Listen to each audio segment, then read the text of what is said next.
bom dia a todos. É um motivo de muita alegria a gente estar aqui. As pessoas estão chegando. Brevemente, eu sou Renato, aqui conosco Gabriela, o Maurício, o Alex. Planejamos muito rapidamente, né, diante de todo o respeito, em razão de tantas lives que a gente tem visto, tem ou não tem acompanhado, né? Inclusive, este formato da gente fazer uma live bastante curta, a nossa ideia é de 40 minutos no máximo, a gente possa ter uma oportunidade de uma conversa rápida e, ao mesmo tempo, de modo de apresentação do trabalho que nós fizemos, nós propomos que foi o trabalho de réplicas do sítio Burle Marx. Então, rapidamente, bom dia a todo mundo que vem chegando, é um prazer vê-los e acompanhá-los aqui. Vamos fazer uma apresentação rápida aqui, nós quatro, e aí a gente dá início ao tempo das pessoas chegarem, de perceberem que a gente já abriu, e aí a gente faz as abordagens. Muitas pessoas conhecidas, né, todos bem acolhidos, a gente está muito feliz, nós quatro, de podermos estar aqui. Tá bom? Bom dia a todos. Gabriel.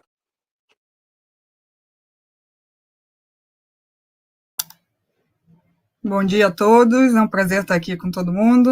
Agradecer a Renato, Maurício e Alex que toparam essa ideia aí, montaram de uma forma conjunta. Quando o Renato estava falando, estava dando interferência. Vocês estão me ouvindo com interferência ou não? Tá bem? Tá bom. Então, eu sou Gabriela Zubelli, sou arquiteta. O meu sinal é esse. Quem me batizou foi uma pessoa que também tem baixa visão, então ele fala Librastat, foi uma experiência muito bacana. Estou muito feliz de estar aqui com vocês, mas vou voltar para a minha apresentação. Eu sou arquiteta, sou especialista em acessibilidade. Faz 13 ou 14 anos que eu trabalho com acessibilidade. Tive um interesse na faculdade, mas depois acabei me especializando porque tive uma questão pessoal com o meu irmão, que teve um acidente de mergulho e ficou tetraplégico, e aí eu comecei a vivenciar na prática coisas que eu tinha aprendido na teoria. E aí isso fez realmente uma mudança na minha carreira, né, que eu tive vontade de direcionar e realmente auxiliar as pessoas com uma arquitetura mais inclusiva e mais humana. E hoje eu atuo nessa área, né, tenho minha empresa de projeto e consultoria, então desenvolvendo projetos de arquitetura, consultoria de acessibilidade, só de acessibilidade, né, arquitetura acessível. E há um tempo atrás eu tive interesse de me especializar em acessibilidade cultural pela UFRJ, que é uma acessibilidade de conteúdo, que me deu um passo a mais de poder realmente atuar além da arquitetura acessível. E acho que é isso. E o Maurício pode pegar a fala aí, ou é o Renato agora? Pode ser o Maurício. Vamos lá, Maurício. Da apresentaçãozinha. Então tá, ficou para mim. Sou Maurício, eu sou arquiteto, formação. Hoje eu trabalho com o Drone Lab Brasil, com um laboratório especializado em drones. Tenho trabalho nessa parte de espaço maker do laboratório, então faço impressão 3D, montagem de máquina, hoje estou coordenando a parte de software do laboratório, estou trabalhando com o Renato já faz um ano hoje. Conheci o Renato através da Rede FabLab Brasil, a Rede FabLab Livre de São Paulo, um laboratório de 12 FabLabs na cidade de São Paulo, com acesso da população. onde eu voltei a conhecer, a ter acesso a esse mundo maker, que é uma coisa que eu me interessava quando eu era moleque, e voltei para isso. De lá para cá, me interessei em montagem de impressão 3D, de impressora 3D, frisadoras, corte laser, e agora estamos nesse projeto que de maquete estática que o Renato convidou, e estamos aí. Pode, Renato. Obrigado, Maurício. Obrigado. Então, eu sou professor universitário, eu atuo nos cursos de arquitetura, de engenharia e pedagogia, inclusive pedagogia junto com o Alex. O Alex é o intérprete de Libras que está aqui conosco. E eu tenho estudado, eu tenho pesquisado no doutorado na Católica de Santos. Isso é legal também, estamos os 4 aqui em locais diferentes, assim como as pessoas que estão aqui. Nós, inclusive, temos pessoas do Brasil. Esperamos em devolver à altura, sabe, o tempo de vocês, o respeito ao conhecimento que a gente se propõe a tratar aqui. E eu tenho pesquisado, efetivamente, a cultura maker, como o Maurício vinha falando, de modo amplo, né, não apenas como máquinas, mas quais as formações, quais as possibilidades que a cultura maker pode devolver para a sociedade, seja com réplicas, seja com acessos a materiais. E aí eu acabei me especializando em materiais pedagógicos a partir do design universal. E aí, nos caminhos de projetos, encontrei Gabriela por Instagram, que naquele momento a Casa Conceito no Rio de Janeiro estava no momento, inclusive aí eu mandei o pensador para ela, vocês estão vendo o pensador aqui. E aí, a partir de então, a gente fez conexão. Parece que meu som está bem ruim. Alex, você, e aí, efetivamente, iniciando.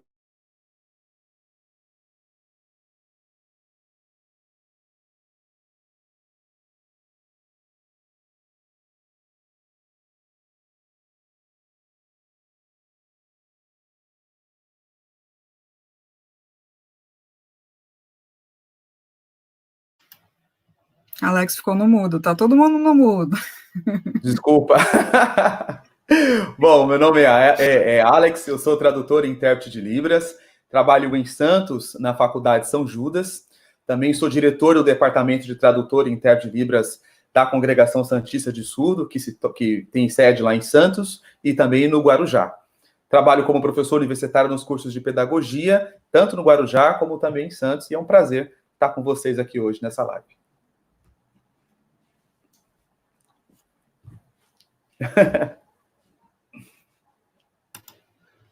Bom, então eu só queria avisar que eu coloquei ao vivo aqui no Instagram, mas para chamar o pessoal também para o canal do YouTube, né? Porque a transmissão melhor é realmente no YouTube, já que a gente teve tantos inscritos e a gente queria também prestigiar aí a presença do Alex, né? E conseguir viabilizar que ele ficasse realmente de uma forma visual para todo mundo conseguir se compreender.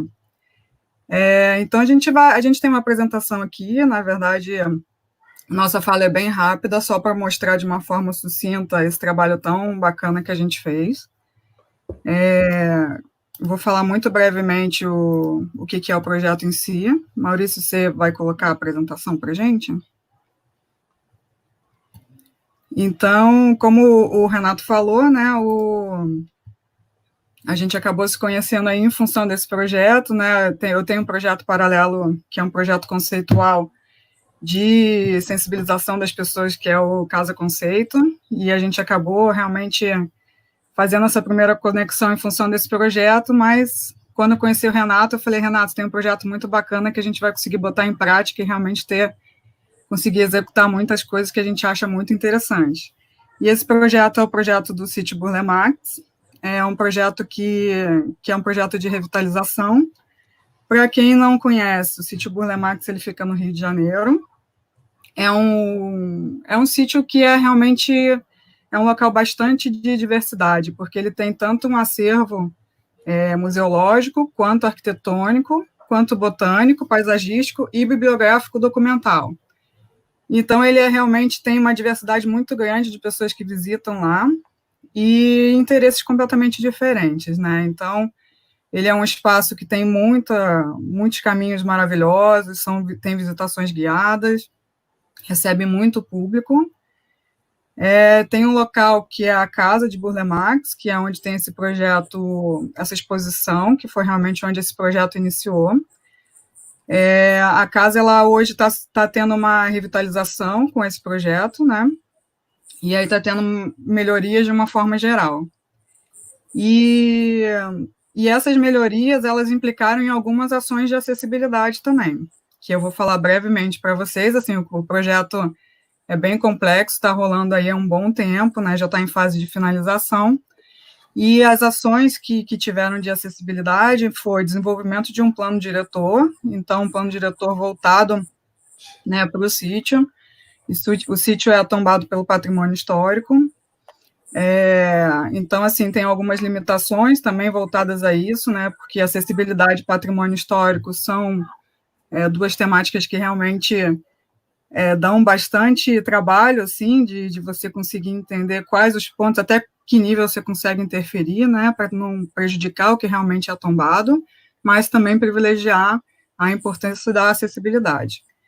E aí, na parte de acessibilidade física, esse projeto tem desenvolvimento de projetos de reformas para o futuro, que não vão ser implementados agora, para poder trazer melhorias físicas, né, para o espaço.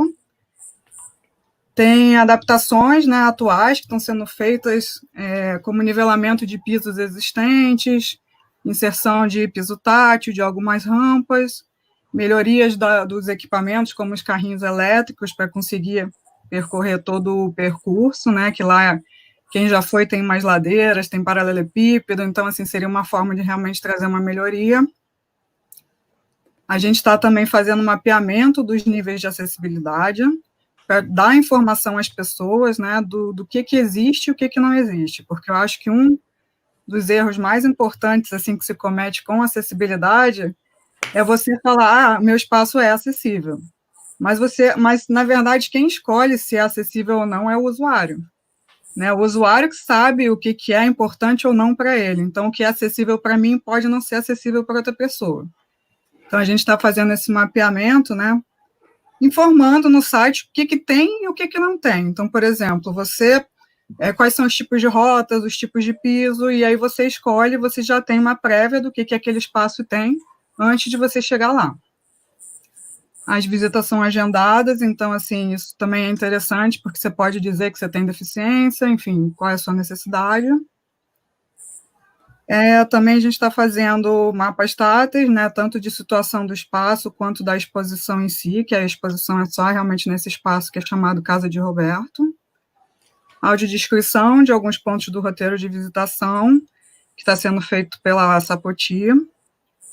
Capacitação e sensibilização dos funcionários para atendimento dos visitantes, porque de nada adianta você tornar o espaço acessível, a exposição acessível, se, né, a acessibilidade atitudinal encontra algumas barreiras. Então, a gente também fez esse trabalho de sensibilização, né, tanto eu convidei o Marcos Lima, que é um deficiente visual que trabalha com isso também, fizemos a capacitação também técnica do pessoal do educativo, e o pessoal da Sapoti também está fazendo um trabalho bem bacana, nesse sentido de dar mais capacitação aos funcionários que ali estão.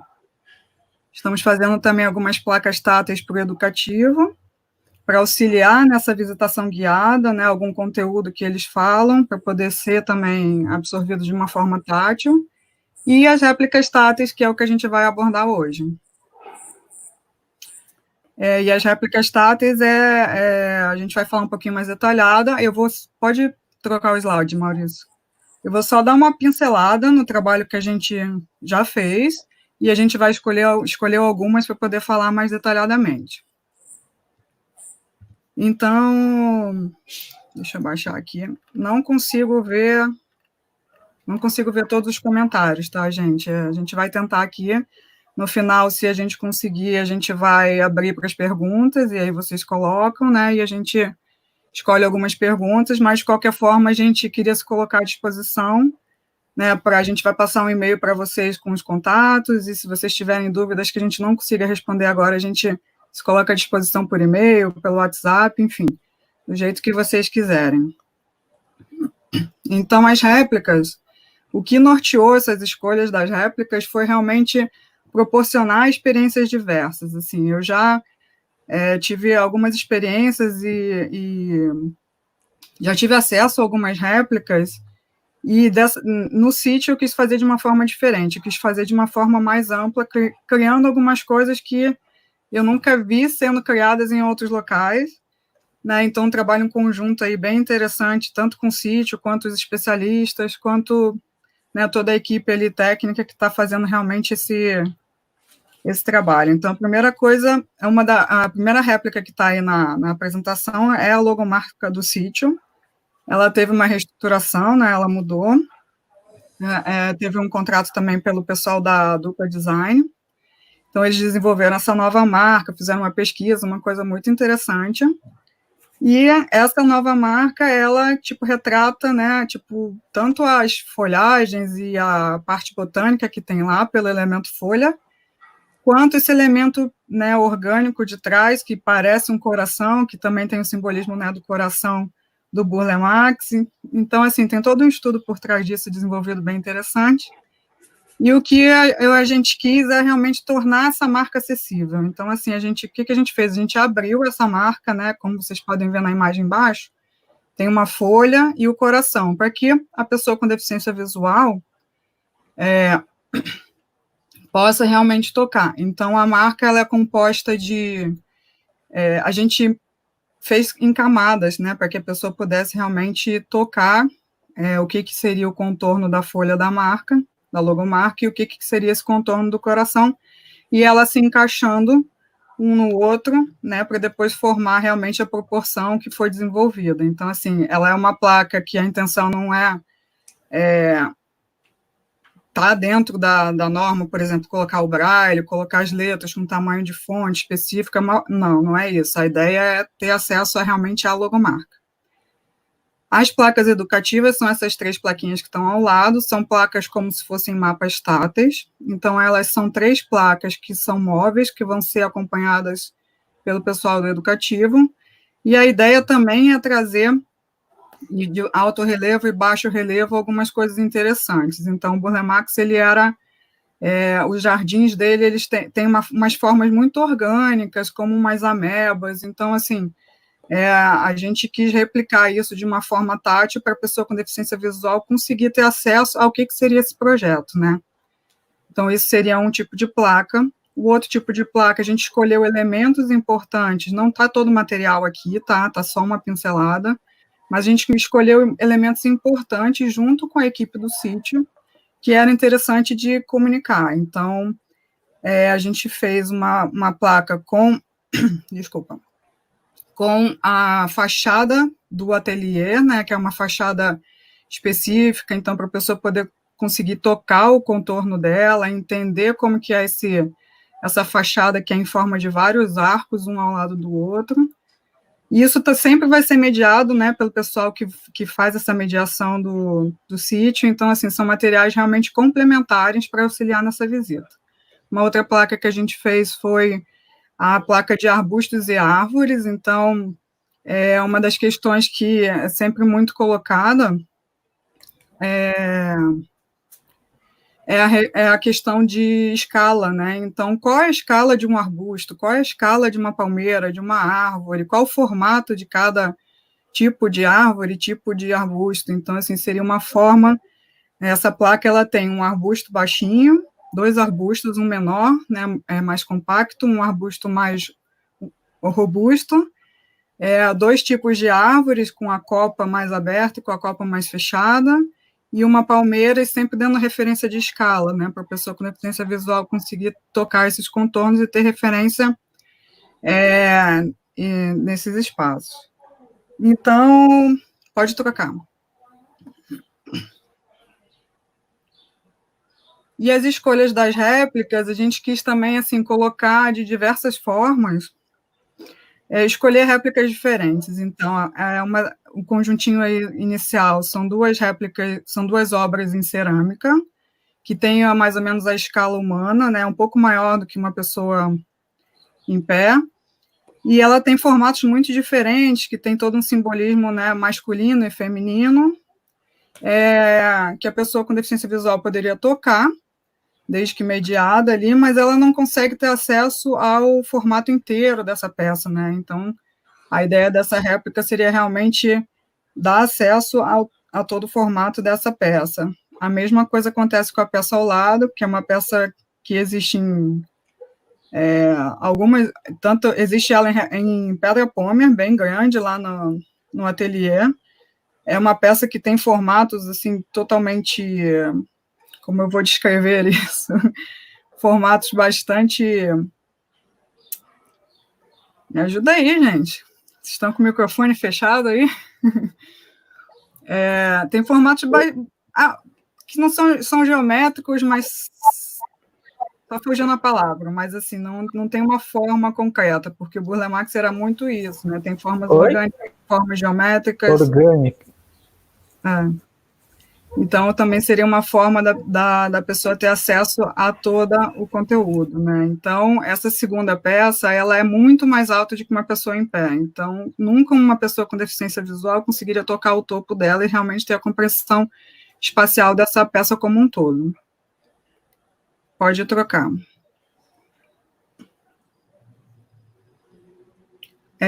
E aí também, com o eixo norteador, né, que é realmente proporcionar essas experiências diversas, a gente escolheu tanto ambientes internos quanto ambientes externos. Então, a gente escaneou todo o quarto do Burle Marx, a gente não, né, a equipe aí, o pessoal, o Renato, o Maurício, mas a escolha foi realmente essa, de um ambiente que tem várias peças, como uma cama super detalhada, que tem uma cabeceira cheia de detalhes, um mobiliário também super diferente, e assim, pelo simbolismo do que era, né, aquele quarto, toda a história que é contada na visitação. Então, assim, a pessoa com deficiência visual vai conseguir tocar os móveis na exata posição que eles estão, desde os quadros, a cama, o mobiliário, então ter acesso realmente ao conteúdo desse quarto. Outra escolha é a capela que existe, e aí a ideia foi fazer o escaneamento e dar o volume externo. Então, assim, a gente está proporcionando diferentes experiências, né? Não só um objeto. Pode passar.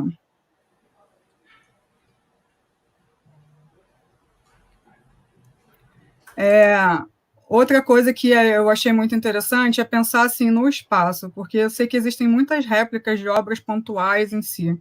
Só que, assim, tem coisas que a experiência do usuário no momento que ele está ali realmente naquele espaço, e uma complexidade de composição dentro de um contexto geral e não individual.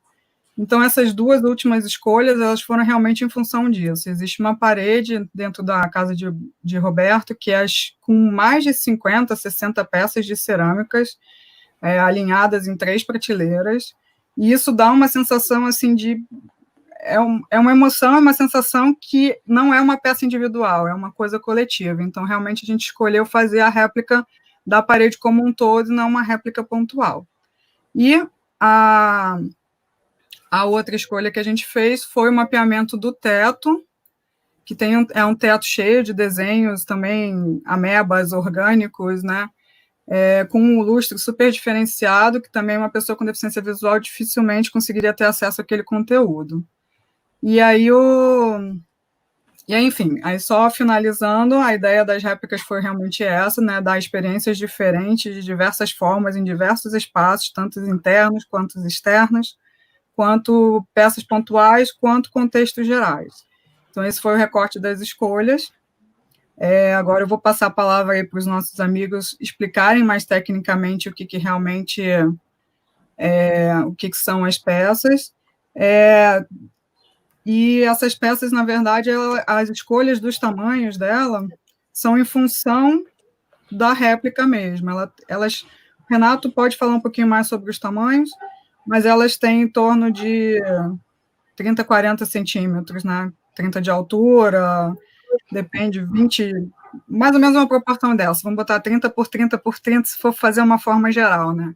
Mas a gente teve a preocupação realmente de daquilo fosse reconhecido ao toque, né, e que tivesse uma compreensão do que a gente quisesse passar. Eu acho que eu esqueci de uma, né, da toalha. Acho que é a seguinte.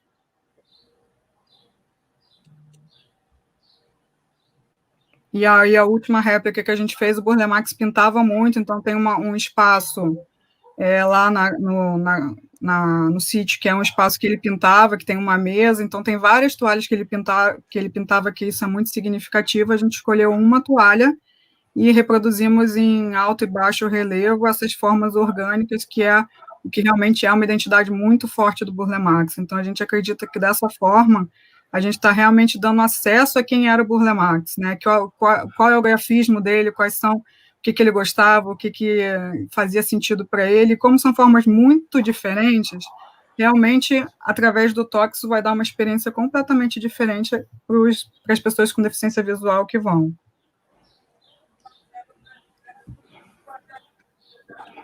Pode ir.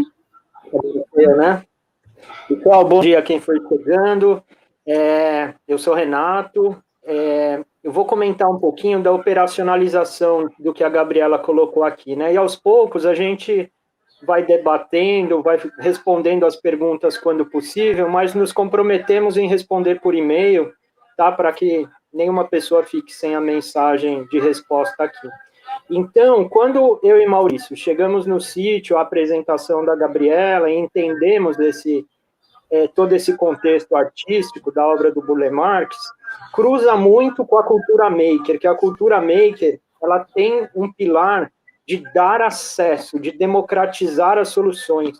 Então, não apenas quando a gente fala fisicamente, né, da produção de réplicas, mas há um contexto de acesso às tecnologias. Então, acho que muito da nossa apresentação tem um debate importante de democratização das tecnologias, porque muitas vezes, quando colocado um tema como esse, as pessoas acham que tem que mandar a réplica para a NASA, né, que tem que mandar a réplica para um galpão com uma série de equipamentos de milhões de dólares. E não é, né? E isso também é um ponto de acessibilidade. Deixa eu só fechar a janela para diminuir o ruído. Mal, você assume um pouquinho?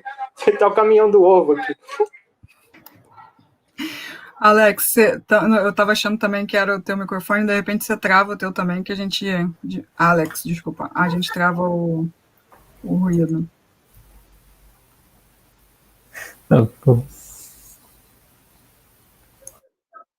Acontece, né, pessoal? Desculpas, mas é o horário do caminhão do ovo que está passando aqui em Santos. Então, o que eu estava dizendo, né? A democratização das tecnologias é uma bandeira que compõe também as questões de acessibilidade, né? Então, nessa primeira parte, eu gostaria de mostrar que nós temos 2 meios, ou pelo menos 3 meios, de representação de como a obra de arte ela é digitalizada. Então, a gente usou no projeto, né, scanners de mão, a gente usou drone e a gente usou modelagem digital, que são softwares abertos, softwares proprietários, que a gente, como a maioria dos arquitetos, mede e desenha, modela e desenha. E aí esse é o processo de captação, né, de captura de imagens. E aí depois a gente usa a fabricação digital, ou seja, a transformações de bits em átomos. A gente transforma tudo que é digital em físico. E aí todos os conhecimentos e discussões de acessibilidade são colocados, como, por exemplo, contrastes táteis, dimensões, como as perguntas foram colocadas. E aí, para essa fabricação, a gente utilizou nesse projeto impressoras 3D. Impressoras 3D são cada vez mais populares, e cortadoras a laser. Então, os objetos que são modelados de uma maneira muito volumétricas, como as esculturas, como um lustre, como a igreja, foi utilizado em impressão 3D. Quando são coisas mais chapadas, como a Gabriela mostrou, a marca e a toalha de mesa, a gente usou corte a laser. Pode passar, Mal, por favor, que aí eu acho que é legal eu dando esses exemplos de formatação para que as pessoas conheçam. Então, um processo de escaneamento digital é um processo de scanner propriamente. Eu estou com um scanner na mão e faço um giro ao redor da escultura, respondendo à pergunta, essa escultura menor, ela ficou na casa de 50 centímetros de altura, né? Que é da mesma ordem, mais ou menos, da escultura real, da física. Isso teve toda uma discussão da escolha da cor, da escolha do contraste tátil, da questão de dar acesso ao toque. E aí a gente tentou estandarizar, tentou pelo menos as esculturas que tivessem um tamanho que auxiliasse a experiência. Então, mesmo a de 2 metros acabou ficando na casa de 50 centímetros, e a pequena, que ela tem 60, ela foi reduzida para 50. Algumas dessas obras, quando possível, a gente coloca uma escala humana. Eu vou citar aqui tanto no dormitório como na igreja. Então, o processo é esse, escaneamento da obra física, depois uma intervenção digital de ajuste da imagem, preparação da impressão 3D, e aí a gente finaliza com o acabamento da impressão 3D. Esse próximo que o Maurício coloca é o teto. O teto ele tem um baixo relevo trabalhado, e vejam que interessante, o teto por si só é inacessível, né? Ele está muito alto, numa altura de 4 a 5 metros, e para as pessoas sem deficiência visual e com deficiência visual, esse teto por si só, ele tem aspectos de não ser acessível. Então a gente traz o desenho do teto e seus rebaixos para um corte. Então é o mesmo caso. Escaneamento, essa é uma foto do Maurício, ele está pendurado numa escada quase caindo, né? E escaneando o teto. Ele está com um scanner na mão e está com o movimento transferindo dados para o computador. Por favor, Maurício. Então, a partir desse desenho, a gente usa a fabricação digital e fez corte em acrílico. E aí, o mesmo corte de representação do baixo relevo, a gente faz mediante técnica de fabricação digital, sobreposição de espessuras, contraste de cores. Essa peça ela deve estar mais ou menos com 60 centímetros por 40 centímetros. Tá? Eu vou dizendo as dimensões para que as pessoas possam reconhecer. Mais um, Maurício. A gente já passou dos 30 minutos. Estou preocupado com o tempo aqui. E a toalha, a Gabriela mostrou. A toalha é uma grande toalha. A gente está falando ali de pelo menos 7, 8 metros. E aí optou-se por um recorte para que pudesse ser evidenciado um recorte, uma parte da obra. Então, foi utilizado, nesse caso, cortador a laser, com acrílico opaco, branco e preto. Então, existe uma foto que tem um dedo ali apontando, a gente está falando em 6 milímetros na parte superior, para ter um contraste do preto, do branco, e fazer uma representação da obra de arte. Por favor, Maurício. O quarto é o dormitório que a Gabriela colocou. Ele é composto por 2 camas, uma cômoda, uma escrivaninha. Então, este foi uma modelagem digital pura. Por mais que o scanner auxiliou no processo de reconhecimento da imagem, nós medimos a cama, nós medimos o oratório, nós medimos a cômoda e desenhamos, modelamos digitalmente. Depois do desenho digital, foi impresso em 3D, e nós montamos o quarto tem mais ou menos 40, 40, 40. Nós modelamos, imprimimos, demos acabamento e montamos o layout exatamente como o layout do dormitório. Mais uma.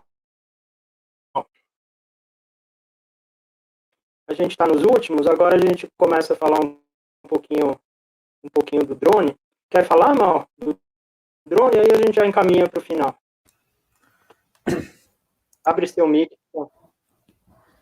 Então, a partir daqui a gente tem a igreja, que foi usado o drone para escaneamento da igreja, para tomada das imagens onde são inacessíveis.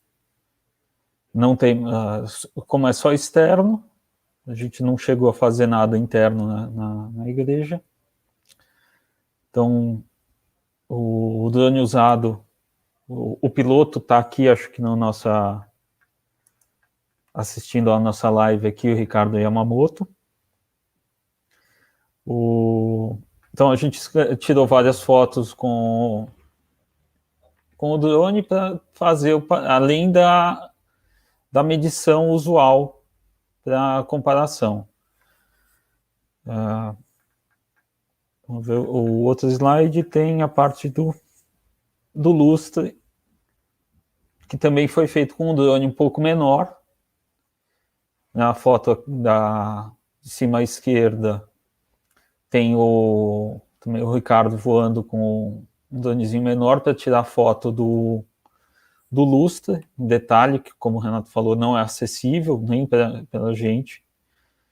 Então, tiramos várias fotos.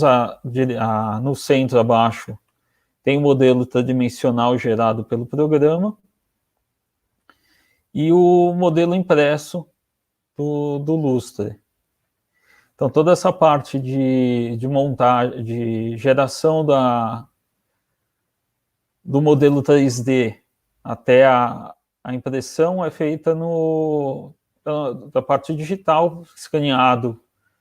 Não escaneamento propriamente dito, com coisas, mas sim um levantamento por fotos, e o software faz essa interpolação de dados e gera os modelos 3D para a gente. Eu acho que é legal, Mal, se me permite. Claro. Esse lustre, ele tem mais de 200 peças. A gente está falando de algumas barras metálicas, e colado nas barras metálicas são muitas formas geométricas, né? Tem cubo, tem cilindro. Então, o drone auxilia muito nesse entendimento. Afinal, é uma obra de arte. A gente não tem como tirar esta peça para um levantamento. É claro que tem, mas os dificultadores seriam muito grandes. Então, o drone auxilia tanto no escaneamento, como também no entendimento para modelagem e feitura da réplica da peça. Essa da direita, ela deve ter também uns 40 centímetros verticalmente, e são várias barras, né, e são em sentidos de pontos cardeais. A Gabriela pode explicar melhor, uma é norte, uma é noroeste, e aí foi muito difícil, como montar 200 peças de modo que depois as pessoas, de fato, tenham a mesma representação. Esta foi um grande desafio. Eu acho que foi uma das peças, junto com o teto, as que mais demoraram, né, Maurício? O teto teve bastante trabalho.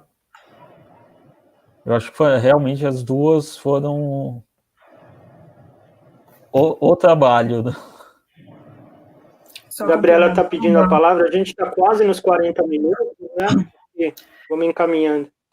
Não, só complementando, porque, assim, hoje olhar para trás e ver as peças prontas, né, é muito bacana, só que tem todo um processo construtivo, criativo, de escolhas, de materiais, de texturas, até se chegar no produto final, né, e isso é interessante também, porque esse teto realmente foi um desafio para todo mundo, né, a gente ia fazer o teto, e aí o pessoal do educativo sugeriu de fazer o lustre, e aí como fazer essa réplica, né, a gente faz essa réplica em que escala, não, dessa escala não vai machucar o dedo, da outra não dá, então, assim, tem todo um estudo por trás até realmente a gente chegar nessas escolhas finais de todo esse conjunto das réplicas.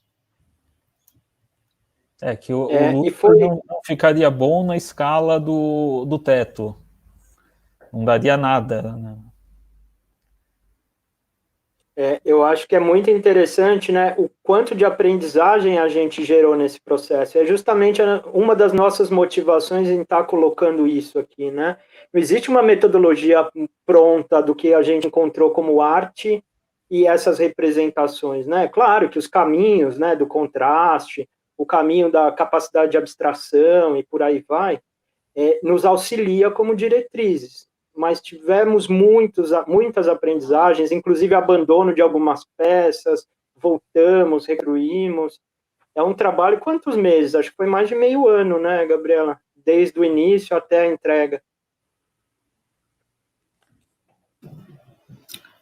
Todo um processo aí, eu acho que foi bastante tempo, assim, mas é interessante, assim, e lembrar também que a gente sempre trabalha com as réplicas táteis, pensando que elas, né, são realmente direcionadas para pessoas com deficiência visual, só que esses materiais, eles são educativos também no sentido de educar pessoas da necessidade dessas peças, da inclusão, né, pessoas sem deficiência, entenderem a necessidade do espaço ter realmente essa preocupação de integrar todas as pessoas na sua diversidade, e ela também serve para qualquer pessoa, quem não gosta assim, de olhar uma réplica, uma miniatura, né, crianças aprendem muito também, isso é um material muito pedagógico, né, a apreensão realmente chega num outro nível, então só para lembrar assim, que a acessibilidade ela é para todo mundo, ela traz benefícios para todo mundo, claro que direcionadas também para pessoas que tenham algum tipo de deficiência, que consigam ter acesso a esse conteúdo de uma forma bem diferente. Bem, eu acho que a gente pode dando encaminhamento, né? As pessoas que quiserem, puderem colocar sugestões, perguntas, algumas a gente se dispõe a responder rapidamente agora, e aí a gente até pensa, assim, respeitando o tempo de todo mundo, se fazemos outras ou não lives, sabe? A gente está tão preocupado com isso, também do ponto de vista de acesso, né? Não ficar bombardeando, mas a gente poderia pegar, por exemplo, o caso do lustre e voltar numa live só para abordagem do lustre, né? A gente poderia voltar no caso que a Gabriela colocou do acervo como um todo e falar das possibilidades do acervo. Mas a gente está preocupado, a gente falou, vamos ver como é que vai desenrolar essa primeira, para ver se é bem recebido, se as pessoas realmente têm interesse, e essa é nosso intuito, né? Nesse sentido. Então, fique à vontade de colocar as perguntas, a gente vai elegendo algumas e as outras a gente responde por e-mail.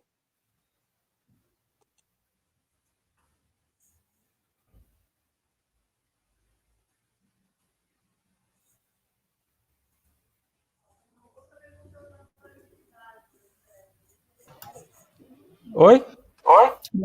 Tem uma pergunta importante da Nanda aqui sobre a fragilidade. É muito importante, Ananda, a sua colocação. Então, para chegar no resultado final, nós fazemos partes da obra como protótipo. Então, a gente mandou para a Gabriela parte do lustre, e aí esse lustre foi testado, só uma partezinha ao invés de fazer as 200. A hora que a gente entendeu isso, a gente trabalha na impressão 3D, é a parte interna da impressão que a gente chama em fio. A gente trabalha com porcentagens. Olha lá a réplica. A Gabriela está mostrando parte do lustre, que foi o primeiro protótipo. Isso então, é tudo protótipos, né? Então, a gente testou um pouco, né, qual o esforço, quais as formas, né? É um trabalho realmente que dá trabalho, né? Você fazer as escolhas e entender, porque acessibilidade, muitas vezes, você tem que fazer escolhas, né? É difícil você, muitas vezes, entender tudo, atender a todos os nichos, quem tem baixa visão, quem é deficiente visual, quem, enfim, e às vezes você tem que fazer recorte e fazer escolhas, né? Então, o lustre, realmente, ele iniciou ele ficaria no telhado e depois a gente tirou ele do telhado para ele poder ter uma compressão. Ele ia ficar junto com a réplica do telhado e depois a gente resolveu fazer 2 réplicas, né? E é muito legal quando a gente coloca a fabricação digital no meio, a gente consegue ficar voltando, né? A gente trocou a cor, a gente mudou a dimensão. Diferente do processo fabril tradicional, que a gente fica amarrado a um molde, fica amarrado a alguma volumetria, aí vem a cultura maker com o uso de impressão 3D, e a gente vai testando, muda a cor, muda a textura, e aí a gente cruza a ciência, né? A gente cruza as necessidades. Tem uma pergunta se a gente está divulgando esse trabalho. Ainda não, Silvia. A gente está como Marjorie, irmão.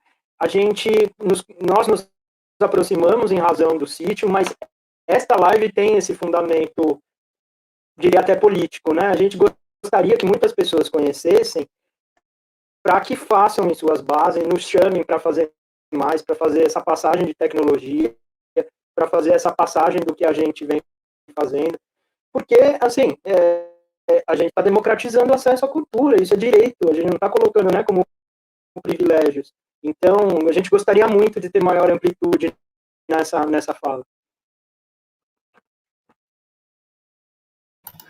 Eu vou responder a pergunta da Carla sobre a textura das peças. A gente fez alguns testes, né? Então, assim, eu peguei os protótipos aqui, ó. É claro que, deixa eu tentar ver a câmera. Não sei se dá para ver, esse aqui tem mais textura, está em camadas, e esse aqui tem um acabamento de esmalte, ele é mais liso. Então, a gente procurou, de acordo com o material, que é a peça original, escolher qual era o acabamento dessas réplicas também. Né? Aqui tem uns testes de cor, isso aqui é tudo protótipo, né? De camadas, até para a gente mostrar para o cliente, né? Mostrar o processo, uma parte do dormitório, entender a escala, entender acabamento, então isso teve todo um estudo também, né?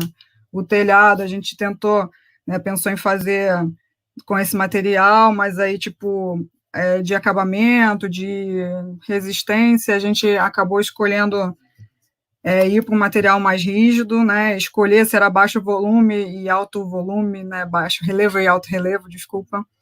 Então, assim, isso aqui tudo protótipo, tá, gente? Entender qual é o reconhecimento do toque. Então, essas peças são bem pequenas, né? As peças são realmente maiores, mas houve todo um estudo em função disso, de qual era o melhor trabalho, né? Qual a melhor escolha para a gente fazer nesse trabalho. Vocês querem complementar? Eu gostaria, Gabriela. Mostra o quanto esse processo ele pode e deve ser mudado. Né? Por isso a gente não pode entender isso como um processo comercial, um processo simplesmente de venda de um serviço de elaboração de réplicas. Né? Nós abandonamos algumas peças, mudamos a tecnologia e os materiais, como o teto que a Gabriela colocou. Né? Nós testamos em acrílico, nós testamos em MDF, a gente variou a espessura, a gente variou a dimensão. E isso muitas vezes é pouco mensurável como tempo, assim, né? É o tempo das pessoas. É o tempo em reconhecer o acesso a determinada réplica, né? Então, assim, é difícil explicar isso como trajetória, né? Porque a nossa lógica é da democratização desse acesso. E a gente vem aprendendo junto, a gente vem aprendendo testando, a gente reconhece que não fica bom, tem que mudar, e assim vai.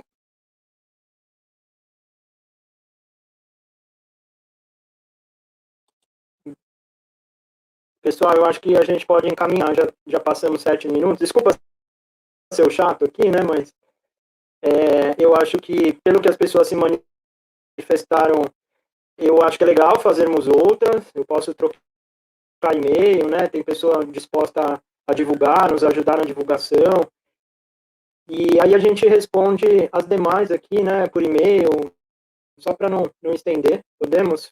Fechando, o que vocês acham, as pessoas que estão aqui? Vocês puderem opinar, inclusive, assim, o tema que vocês gostariam nessa abordagem, a gente gostaria de fazer uma construção coletiva. Assim, agora está surgindo várias perguntas aí, eu acho que a gente pode só dar uma pincelada e, de repente, ou marcar também uma live de perguntas e respostas, ou responder por e-mail. Eu acho que a maioria das pessoas que estão aqui, se elas se inscreveram, né, a gente vai passar os contatos.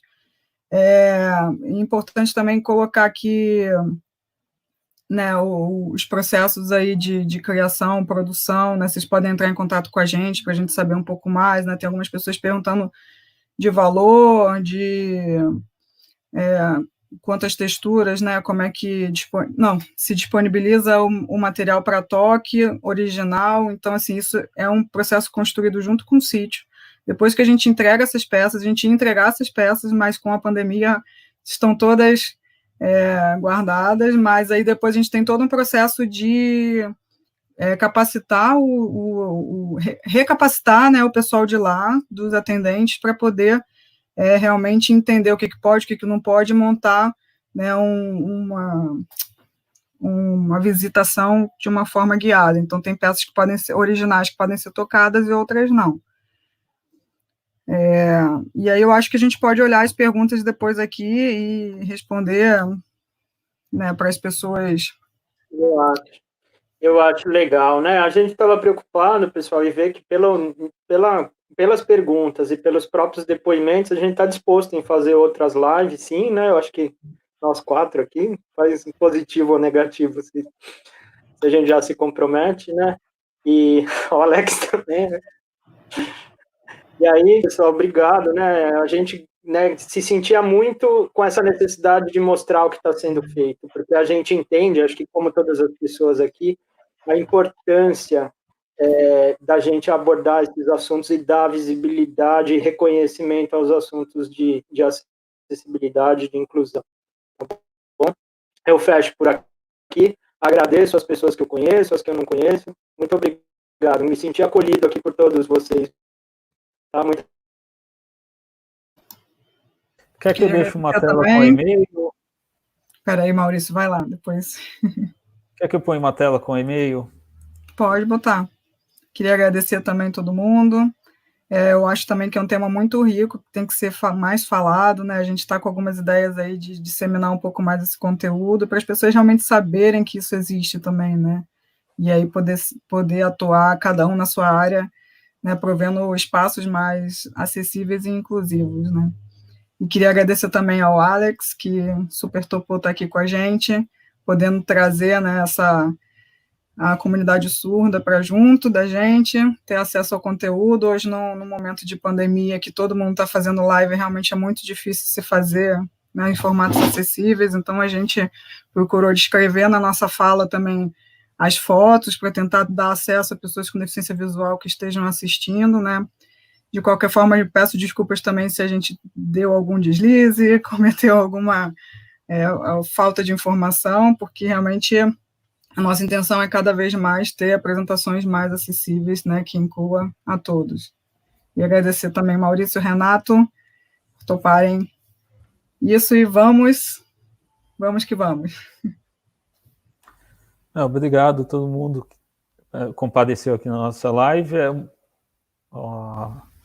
Legal poder mostrar que a impressão 3D também não é uma coisa de imprimir bichinhos, pokémons e coisas baixados da internet, mostrar a utilidade da impressão 3D. Então, obrigado a Gabriela, Renato, muito obrigado, Alex. Fantástica a experiência. Então, ficamos para a próxima. Acho legal dar a palavra para o Alex também, suas considerações aí, Alex.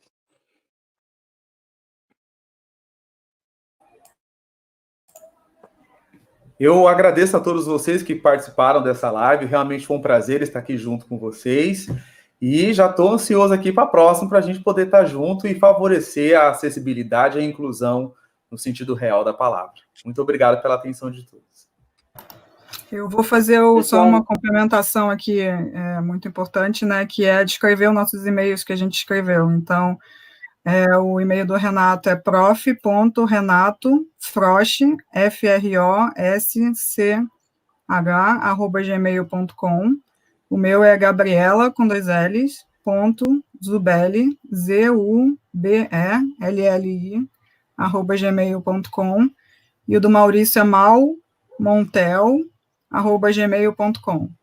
E queria fazer uma consideração final, só que realmente nossa intenção dessa live foi mostrar que a acessibilidade é algo possível, é algo viável, né, que as impressões 3D e o escaneamento são possíveis e muito mais fáceis de se fazer, né, com preços acessíveis, que as pessoas imaginam que isso realmente é um local de quase inatingível. Então, assim, é muito interessante se levar um scanner de mão, escanear um ambiente e produzir uma réplica, né, e é interessante também que os arquivos digitais, eles ficam, então, se a pessoa quiser, ela pode fazer várias impressões depois, se quiser vender as réplicas, enfim, para o seu espaço, ou criar, enfim, material muito bacana aí para poder ser divulgado de uma forma muito interessante. E é isso. Obrigado, pessoal. Muito obrigado. Eu tenho mandado e-mail. Né? Desculpa, Gabi. Eu tenho mandado e-mail, são esses mesmos, é uma forma da gente manter o contato, né? E aí, com certeza, a gente ficou muito animado também de fazermos outras, né? Sem acabar com o tempo de ninguém, de tanta live que a gente está submetido, né? Obrigado, pessoal. Me despeço aqui. Obrigadão.